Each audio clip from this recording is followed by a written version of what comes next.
Make something त भनेर भाग्यो, तर उसलाई के थाहा बनाउनलाई कति इफोर्ट र टाइम लाग्छ भनेर उसलाई त लाग्छ, हरेक किड्सलाई लाग्छ कि आफ्नो प्यारेन्ट्सले चाहिँ स्पेसली किचनमा मामुले चाहिँ जादुको छरीले छुमन्तर गरेर उसको डिस रेडी गरिदिन्छ। बट उनीहरूको सोचलाई त हामीले केही गर्न सक्दैनौँ, किनभने उनीहरूलाई थाहा हुँदैन। जबसम्म हामीले चाहिँ केही आफैले रियलाइज गर्दैनौँ कुनै पनि काम, तबसम्म हामीलाई केही पनि थाहा हुँदैन। अहिले मलाई रियलाइज हुन्छ कि हामी पनि सानोमा यस्तै थियौँ।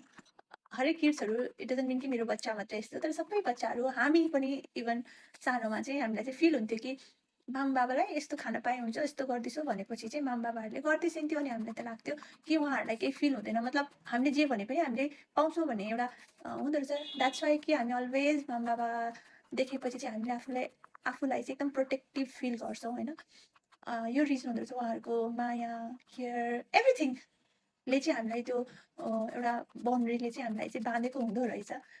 त्यही भएर हामीले त्यो टाइममा चाहिँ किड्स हुँदाखेरि चाहिँ हामीले, इभन मैले मेरो पर्सनल कुरा गर्दाखेरि चाहिँ मैले रियलाइज पनि गरिनँ कि मेरो मामबाबालाई पनि गाह्रो भयो होला, मेरो मामबाबालाई पनि थकाइ लाग्थ्यो होला, मामबाबालाई पनि अल्छी लाग्छ होला कहिलेकाहीँ टायर्ड हुन्छ होला, तर उहाँहरूले कहिले पनि काम गरेर मेरो बच्चाहरूको लागि चाहिँ काम गरेर मलाई थकाइ लाग्यो, मेरो बच्चाहरूलाई म दिँदिनँ, म खुवाउन सक्दिनँ, कमाउन सक्दिनँ, पकाउन सक्दिनँ, म यो गर्न सक्दिनँ, त्यो गर्न सक्दिनँ भने जस्तो मैले कुरा चाहिँ कहिले पनि सुनिनँ। सो बट आज चाहिँ म आफै मामु भएपछि चाहिँ मेरो बच्चाले त्यही बिहेभ गर्दाखेरि चाहिँ मलाई आफैलाई रियलाइज हुन्छ कि ओ सिरियसली मामबाबा बन्न इट्स भेरी टफ।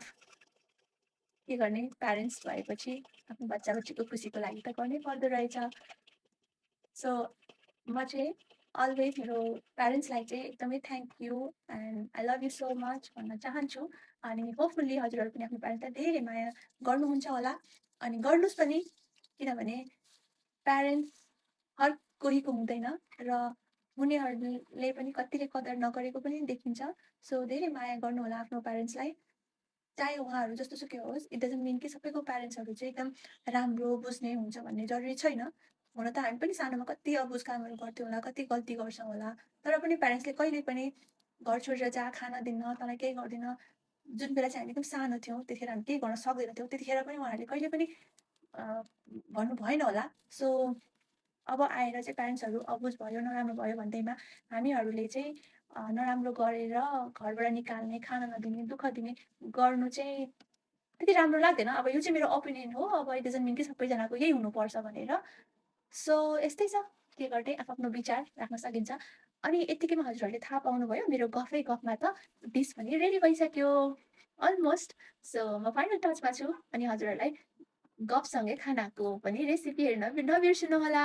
सो यसरी नै मेरो खाना चाहिँ रेडी हुँदैछ। लेट्स सी मेरो बच्चालाई यो डिस मनपर्छ कि पर्दैन। अनि भिडियो मन परेमा लाइक, सब्सक्राइब र सेयर गर्न नबिर्सनु होला। अनि किप सपोर्टिङ। केही सल्लाह सुझाव भएमा कमेन्ट गर्न नबिर्सनु होला। सो अब चाहिँ म यो डिस मेरो बेबीलाई दिन्छु, चाहिँ भोकल एकदम टाप भइरहेछ। So let's see her reaction. Let's go.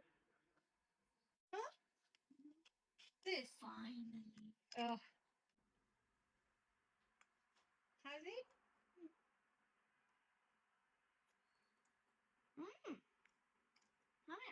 Yummy. It's spicy. Spicy. It's okay for kids?